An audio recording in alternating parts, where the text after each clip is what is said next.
নমস্কার বন্ধুরা, আমি পারমিতা। আমার চ্যানেল পারমিতা হেভেন ব্লগে আপনাদের সকলকে স্বাগত। আমার আজকের এই ব্লগটি আপনারা যে যেখান থেকে দেখছেন, আশা করি ঈশ্বরের কৃপায় সবাই সুস্থ আছেন, ভালো আছেন। আমি আর আমার পরিবারের সকলেও ভালো আছি। আজ বহুদিন পরে আবার একটা নতুন ব্লগ নিয়ে এসেছি। আসলে মাঝে আমার সময়টা খুবই খারাপ গিয়েছিল। আমার বাবা প্রচণ্ড অসুস্থ ছিল, যার ফলে মন মেজাজ আমার কিছুই ভালো ছিল না। আর এই ধরনের জিনিসগুলো, মন মেজাজ ভালো না থাকলে তখন কিচ্ছু ভালো লাগে না।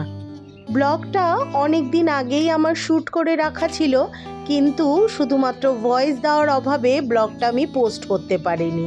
আমি জানি আপনারা অনেকেই অপেক্ষায় ছিলেন, অনেকে দুশ্চিন্তাতেও ছিলেন যে আমি কেন ব্লগ পোস্ট করছি না।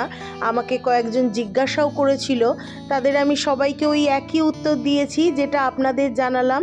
আমার বাবার শারীরিক অসুস্থতার কারণে আমার কিছুই ইচ্ছে করছিল না। সকাল থেকেই আকাশটা একদম মেঘলা হয়েছিল, যে কোনো সময় বৃষ্টি নামবে নামবে করছিল। তো এখন দেখলাম একেবারে মুষলধারায় বৃষ্টি শুরু হয়ে গিয়েছে। আর সকালে আমি জলখাবারে বানিয়েছিলাম রুটি আর আলু টমেটোর তরকারি, সাথে একটু মিষ্টি ছিল, সেই মিষ্টি দিয়েই সবাইকে জলখাবার করিয়ে দিয়েছি। আজ একটু ছেলে মেয়ে আবার বায়না করলো দুপুরে বিরিয়ানি খাওয়ার, কিন্তু ফ্রিজে দেখলাম আমার যে মাংসটা রয়েছে চিকেনের, সেগুলো সবই ছোট ছোট টুকরো, বেশিরভাগই বোনলেস। হয়তো আমি চিকেন পকোড়া বানাবো বলে রেখেছিলাম, তো সেটা দিয়ে তো আর বিরিয়ানি হয় না। তারপর ভাবলাম একটু চিকেন পোলাও বানিয়ে দিই, অন্তত ওদের দুধের স্বাদ ঘোলে তো মিটুক। আমি যেভাবে চিকেন পোলাও বানাই সেটা আপনাদের সাথে আজকে শেয়ার করব, আর সাথে আপনাদের সাথে একটু গল্পও করব।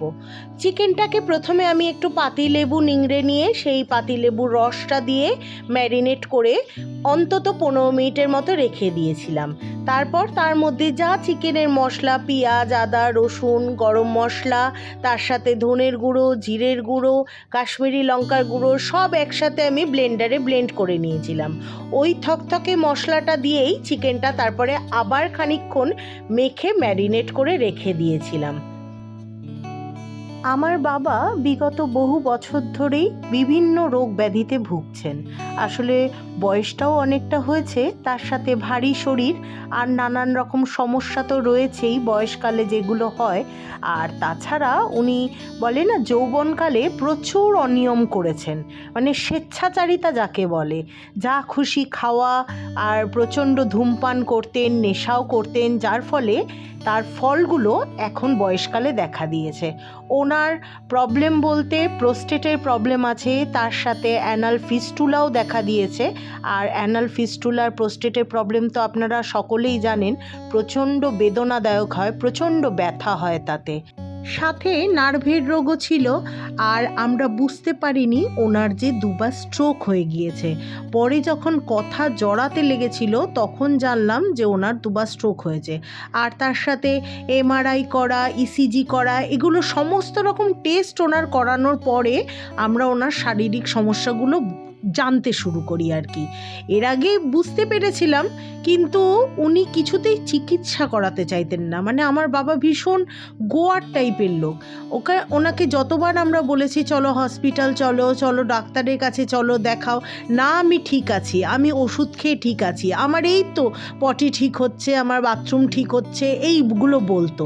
মানে উনি হসপিটাল মুখ হবেন না। জানি না কেন, ওনার একটা হয়তো হসপিটালের প্রতি একটা ফোবিয়া আছে, কিন্তু সেই ফোবিয়াটাই এখন দেখছি চেঞ্জ হয়ে গেছে। এখন অল্প থেকে অল্প শরীর খারাপ হলেও বলে আমাকে হসপিটাল নিয়ে চল, আমাকে অ্যাডমিট করে দে। তো মাঝে ওনাকে নিয়ে একটু ছোটোছুটি করেছি, আরজি করে যাওয়া, তারপরে নিউরোলজিস্ট দেখানো, ইউরোলজিস্ট দেখানো, বাইরে ডাক্তার দেখানো, সবই করেছি।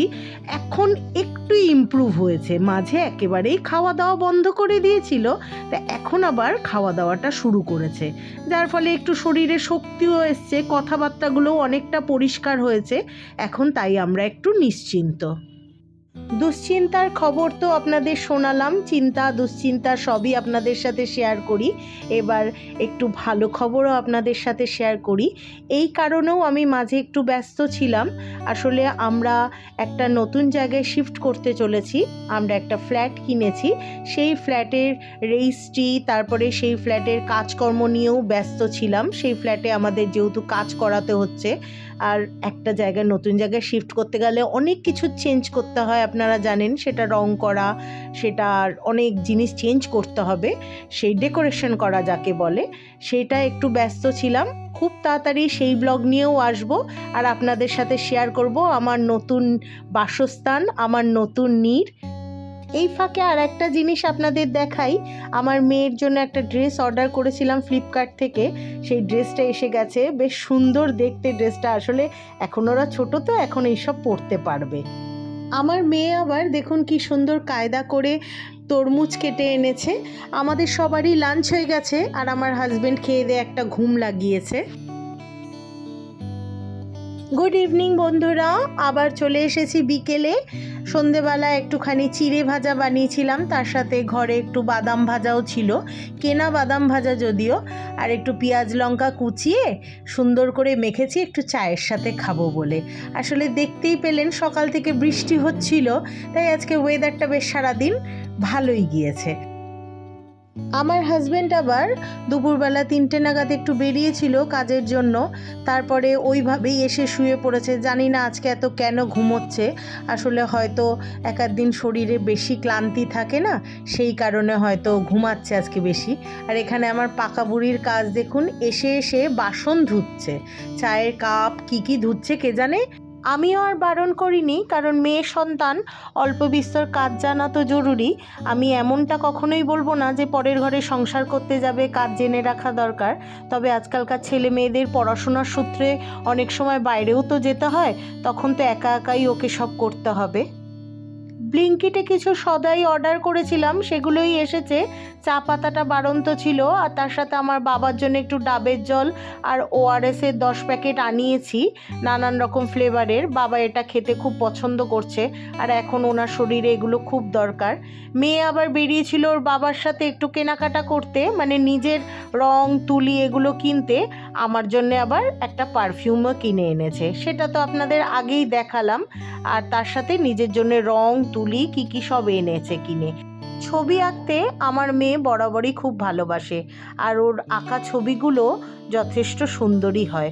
অবশ্য আপনাদের সাথে শেয়ার করেছি, আপনারাও বলবেন ওর আঁকা ছবিগুলো কেমন হয়। আমি তো মা, আমার কাছে ওর সব জিনিসই ভালো লাগবে।